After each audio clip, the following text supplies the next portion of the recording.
The earnings per share, or EPS, is the per share representation of the company's net profit after tax, usually shown in cents. It is simply net profit after tax divided by the number of shares on issue.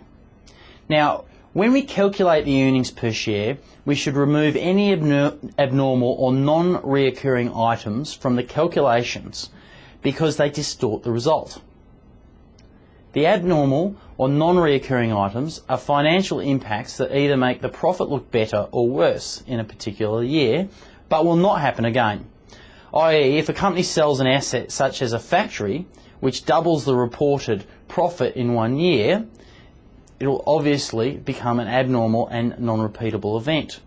If we look at the profit in isolation of that specific year, then we could make the mistake of believing the size of profits will continue into the future, when in fact the year after we should expect the profit to fall significantly because there is not another abnormal event or abnormal income event occurring.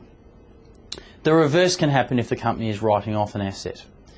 When we report on and analyse profits, we do so on a per share basis. This allows us to easily compare a company's performance by monitoring the profits from 1 year to the next, without going into all the details shown in the annual report.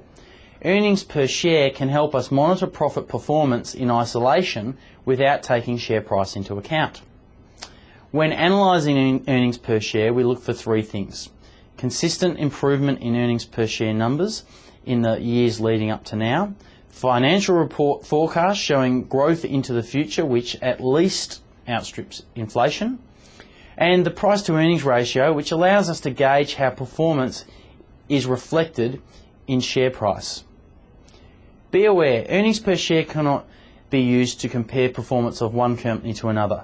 This is because earnings per share does not give us meaningful information that can be used across more than one company, as the price of the share of each company is different, and the number of shares on issue is also different.